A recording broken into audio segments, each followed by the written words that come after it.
জামায়াতে ইসলামীর নির্বাচনী ইশতেহারে কওমি মাদ্রাসার সিলেবাস পরিবর্তন করে যুগোপযোগী করার কথা বলা হয়েছে। একজন শিক্ষাবিদ হিসেবে আপনি বিষয়টি কিভাবে দেখছেন? আলহামদুলিল্লাহ ওয়াসসালাতু ওয়াসসালামু আলা রাসূলিল্লাহ, আম্মা বাদ। আমরা জানি যে কওমি মাদ্রাসা তারা একটি নির্দিষ্ট সিলেবাস অনুসরণ করে থাকে। এটি দারুল দেওবন্দে যে সিলেবাসটি অনুসরণ করা হতো সেই সিলেবাসটি তারা অনুসরণ করছেন।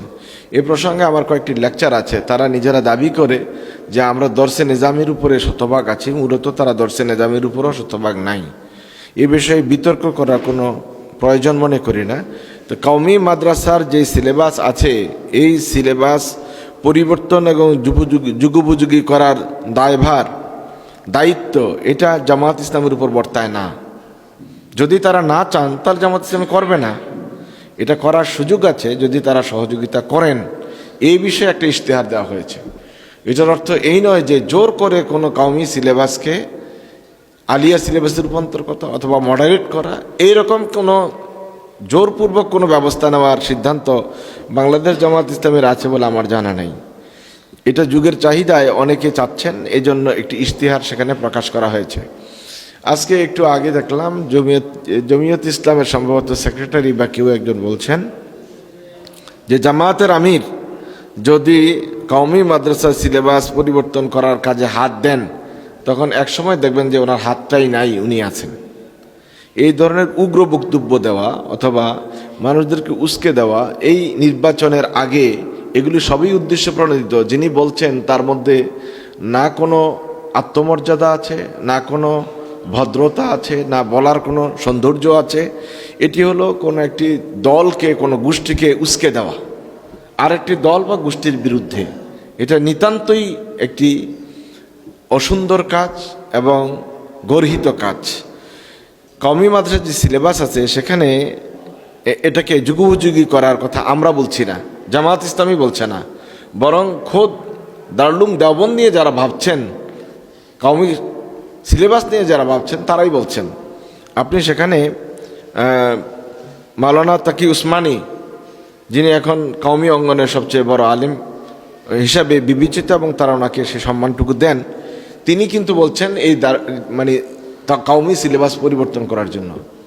আকাবিরে দেওবন্দ নামে একটি বই আছে ওনাদের লেখা, সেই বইয়ের মধ্যেও কিন্তু দারুল দেওবন্দের পুরা সিলেবাস পরিবর্তন করার কথা বলা হয়েছে।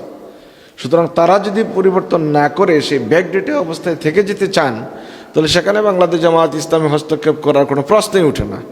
বরং এটা হবে কওমি অঙ্গনে যে সমস্ত বুদ্ধা ব্যক্তি আছেন, যারা বুদ্ধিজীবী আছেন, তারা যদি চান যে যুগোপযোগী করা দরকার, শিক্ষা ব্যবস্থাকে ঢেলে সাজানো দরকার এবং মান দরকার, তাহলে সেজন্য মান পাওয়ার জন্য যা করা দরকার সেরকম একটি সিলেবাস, একটি মাধ্যম, একটি ব্যবস্থাপনা তৈরি করতে হবে। এটি আপনি মান চাইবেন আর মানগত দিকগুলো সংরক্ষণ করবেন না, এটা কোনো সংস্থা, কোনো বোর্ড, কোনো বিশ্ববিদ্যালয় যেমন গ্রহণ করবে না, তেমন এই সার্টিফিকেটগুলো কোনো মূল্যায়িত হওয়ার কোনো সুযোগ নাই।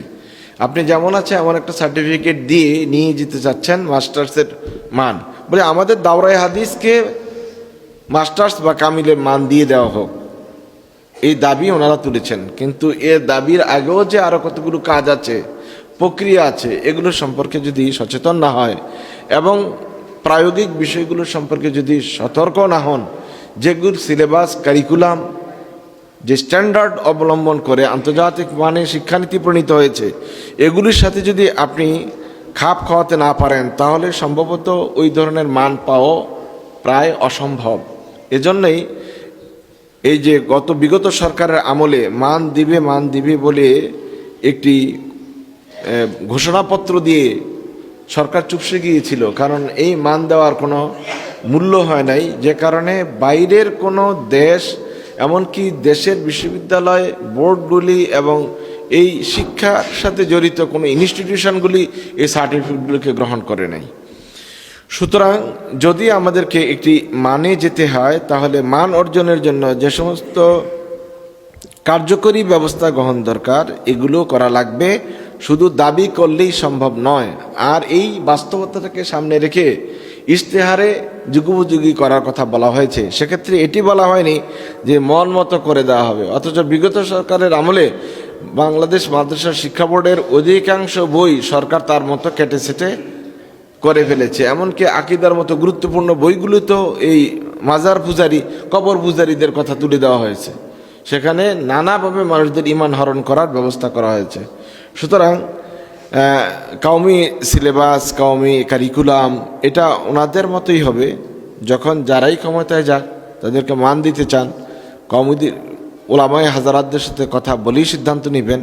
একক কোনো সিদ্ধান্তে কিছুই হবে না, এতে আতঙ্কিত হওয়ার কিছু নেই।